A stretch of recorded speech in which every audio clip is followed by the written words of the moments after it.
Sebelum melanjutkan menonton video ini, bantu kami untuk terus membangun channel ini dengan cara menekan tombol subscribe, like, komen, dan share, dan juga tekan tombol loncengnya agar kami semakin bersemangat membuat video-video yang bisa menghibur dan tentunya mengedukasi teman-teman semua.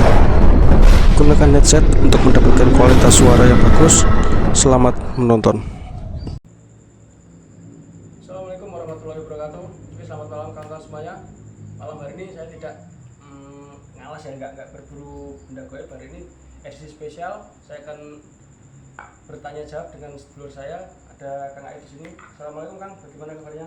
Alhamdulillah, kabarnya sehat. Bagaimana kabarnya sampean sekeluarga juga sehat? Alhamdulillah, semua diparingi kesehatan dan dijauhkan dari mara bahaya. Dan nggak lupa teman-teman semuanya saya doakan semoga selalu diberikan kesehatan, dilimpahkan rezekinya, dan selalu dimudahkan dalam segala urusan, dan semoga dihindarkan dari semua neko-neko yang sedang terjadi di alam ini Kang ya. Ya, Oke, hari ini sedikit mau tanya-tanya Kang. Kemarin di konten saya yang baru itu ya. tentang penarikan, itu di balik layar di WA, di Facebook tuh banyak yang komen katanya nggak percaya. Jadi gini, kita ulas sedikit ya. Sebenarnya metode penarikan pusaka itu memang benar ada, atau hanya direka-reka, atau hanya sebuah intuisi untuk mendramatisir sebuah penemuan benda pusaka. Ini untuk teman-teman saya sekedar biar kita semua tahu ya, saling belajar. Begini, sedikit saja mungkin yang saya tahu ya, yang pernah saya pelajari, atau mungkin dalam artian pelajari adalah saya cari informasinya mungkin dari cara atau medianya juga seperti itu.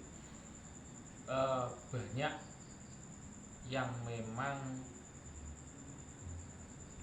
terkadang dalam penarikan pusaka itu, karena ini kan era digital ya, banyak eranya orang-orang yang ingin berkreasi, mengunggah suatu hasil karya. Jadi mungkin di beberapa konten dari sekian banyak, sekian ratus bahkan sekian ribu video penarikan itu, saya juga tidak bilang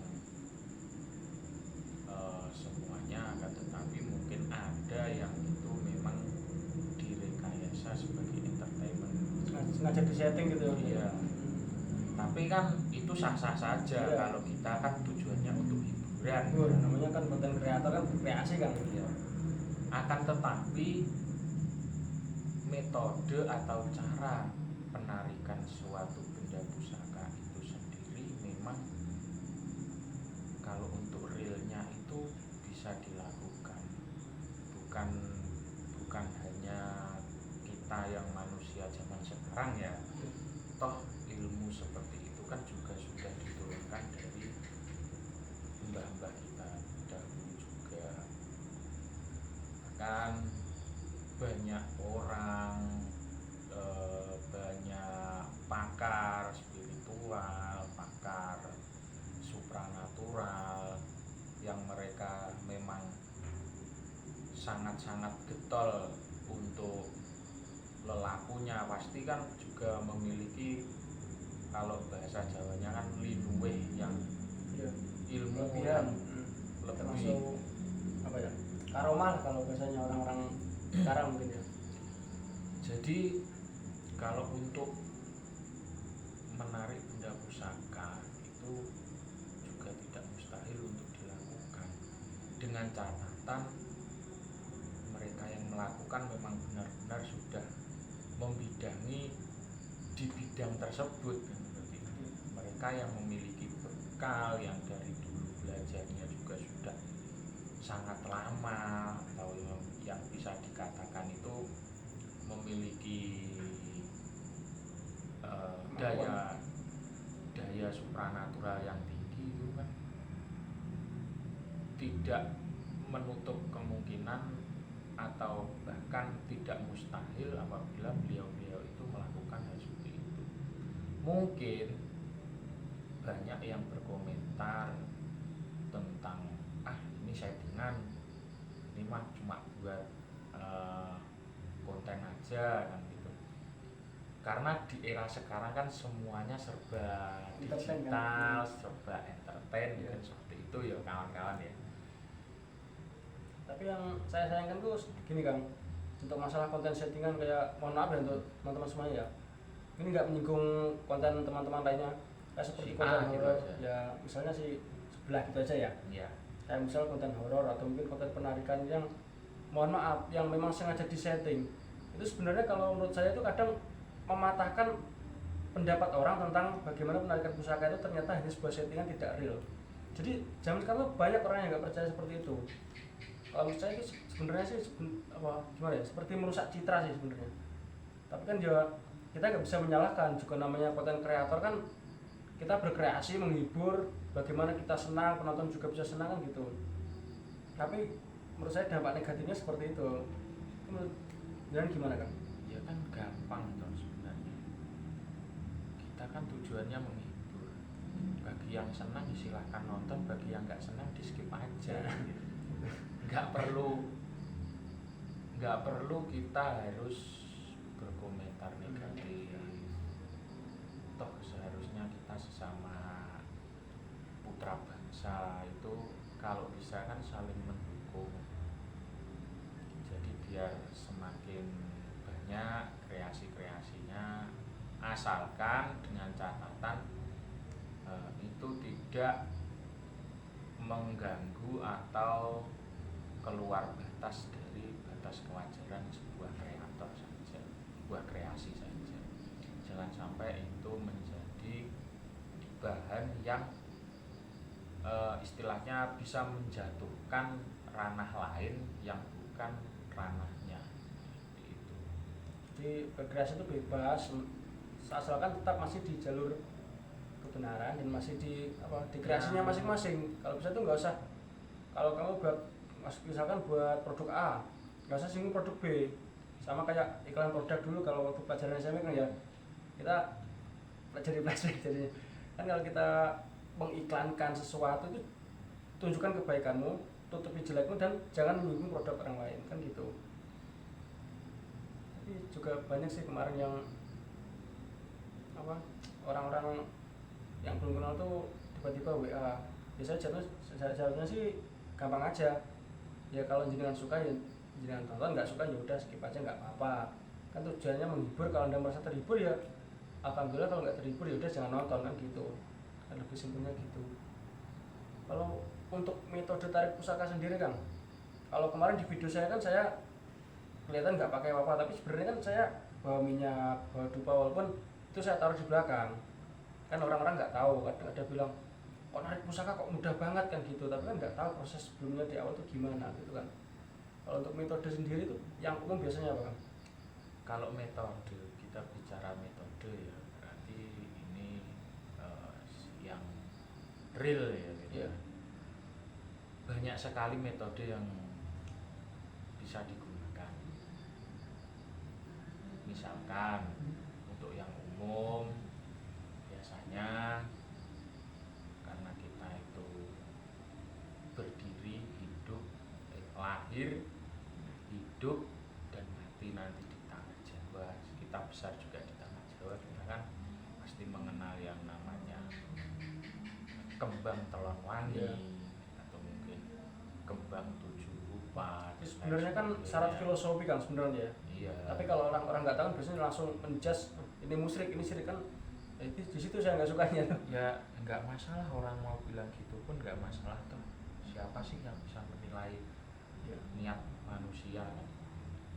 Jadi kalau untuk metode hanya ada yang mungkin cukup pakai wewangian, Ya. misalkan minyak atau mungkin dupa, Bisa.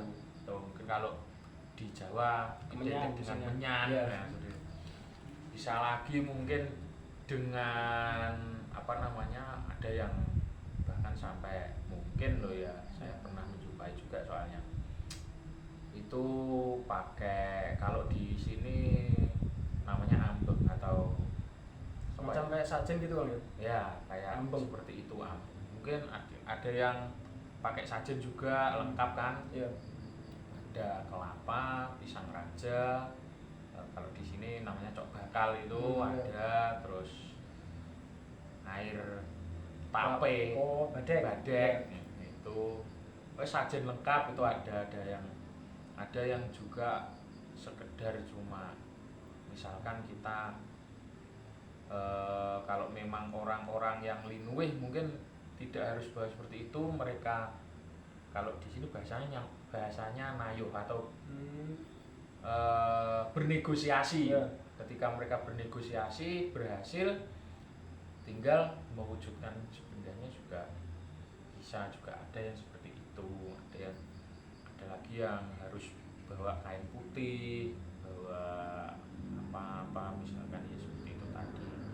Kelengkapannya sih kalau dari cara dan kelengkapan tuh macam-macam banyak sekali, dan itu semua juga dulunya pun beliau atau para praktisi yang sudah ahli di dalam melakukan itu pun juga dulu belajarnya juga pasti ada gurunya kan, Iya.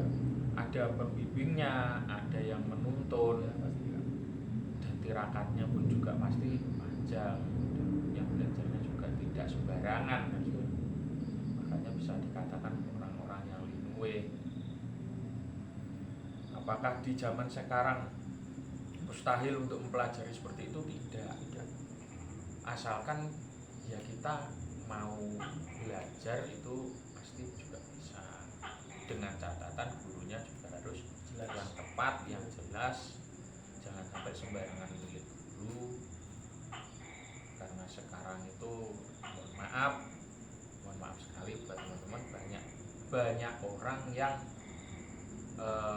menjual belikan ilmu, bahkan agama pun sekarang rawan diperjualbelikan kan. Sedang rame kan itu, apalagi tahun-tahun kemarin ya. Ya. Musim-musimnya itu sampai rame sekali itu. Kalau memperjualbelikan ilmu tuh sebelumnya mohon maaf, saya sering menjumpai kadang tuh seseorang tuh seakan-akan menunjukkan kalau dirinya itu bisa, tapi kalau ditanya bagaimana kalau saya ingin berguru ke Anda, syaratnya mohon maaf sebenarnya harus membayar mahar ini, harus beli ini, harus beli itu. Itu sebenarnya dibenarkan atau memang itu memang sebagian dari cara para senior gitu? Nah, Kalau kalau menurut saya sih ini ya itu tadi kembalinya, beda orang kan beda cara, akan tetapi mungkin karena saking banyaknya ilmu pengetahuan atau ilmu-ilmu yang bisa dipelajari, pada akhirnya banyak orang pula yang memanfaatkan itu untuk mencari itu tadi, mencari uang, mencari kesempatannya seperti itu. Tapi memang ada yang biasanya syaratnya memang seperti itu, tapi tidak membayar, istilahnya kalau kamu harus bayar segini, kamu harus bayar segini. Itu kalau saya sendiri kurang begitu tahu, akan tetapi kalau yang pernah saya jumpai itu biasanya dengan syarat kan. Ya. Syaratnya mungkin biasanya nanti kamu belajarnya begini, dengan syarat kamu harus awalnya puasa di hari ini, nanti kamu sahurnya harus pakai ini, berbukanya harus begini, mungkin seperti itu, minumnya harus air kelapa hijau mungkin, nanti setelah selesai puasa nanti kamu harus selamatan pakai ayam, misalkan ayam jago putih atau yang gimana, mungkin bahasanya kita nebusi kan ya, nebusi, selamatan kan. ya. Syaratnya itu pasti selalu ada, kalau syarat itu ada umum lah. Tapi kalau untuk membeli saya rasa kok kalau saya sendiri kurang begitu paham, akan tetapi kalau memang ada yang seperti itu saya sih kurang serg ya kalau saya pribadi loh. Karena ketika kita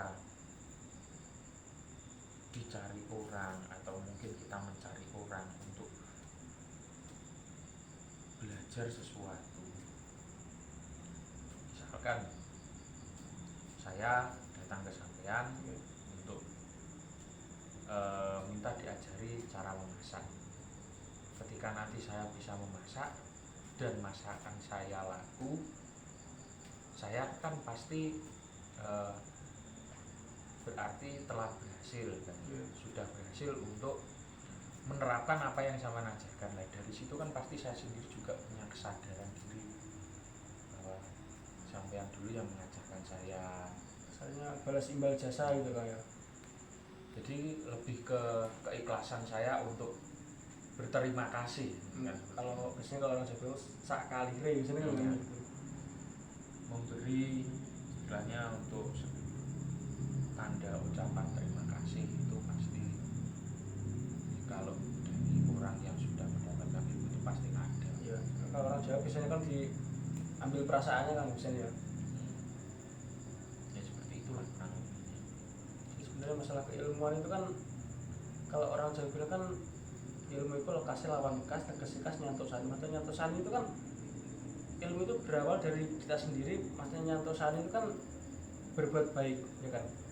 Nyantosani terus kalakonnya kanthi laku, berjalan itu seiring dengan kehidupan kita sehari-hari dengan berjalan waktu. Jadi sebenarnya kalau diartikan tuh kalau disambung rapikan dengan agama tuh hampir ada. Ini saya nggak ngomong agama apa enggak ya, jadi agak bahaya kalau ngomong agama. Soalnya gimana ya, Sekarang itu faktornya kan keikhlasan sebenarnya kan kalau ilmu kan. sekarang serba sensitif, jadi harus sedikit berhati-hati kita dalam berbicara. Untungnya itu nggak ada KPI. Itu pada KPI ada kena sensor tadi. Jadi maksudnya itu kan intinya kita tuh ikhlas. Masalah kita nanti bisa atau enggak, yang penting kita kan udah berusaha untuk belajar. Kalau masalah bisa kan yang nilai kan orang lain kan. Ya kita bercermin kalau kita waktu sekolah aja ya, kita dikasih tugas untuk belajar kan, dikasih tugas kita mengerjakan, kita berusaha di situ. Masalah benar atau salah kan yang nilai kan guru, orang lain, bukan kita sendiri. Misalnya 4 tambah 4 8, tapi kita jawab 7, menurut kita itu benar, tapi menurut orang lain tidak benar kan gitu. Jadi mungkin dari kejadian-kejadian yang sampean alami atau mungkin banyak teman-teman konten kreator yang lain juga mengalami hal seperti itu, kita bisa ambil hikmah. Ya nggak apa-apa sih banyak orang yang berkomentar negatif, toh kita ambil positifnya saja bahwa itu bisa buat masukan kita. Mungkin kalau di video-video teman-teman ataupun video panjenengan juga mungkin ada unsur-unsur yang mungkin kurang pas atau mungkin ada kurang apa, itu mungkin nanti kan bisa dijadikan pelajaran Kalau ukur untuk kedepannya. Jadi biarlah orang itu ada yang berkomentar begini begitu. Toh dunia ini kalau nggak ada jelek juga nggak ada baik. Iya. Baik Ada pun malah. baik apa namanya jelek pun kalau nggak ada baik ya nggak ada jelek kan Iya. gitu. Udah ke keserasian. Sudah Suatu kodratnya sinergi. seperti itu. Jadi kita nggak bisa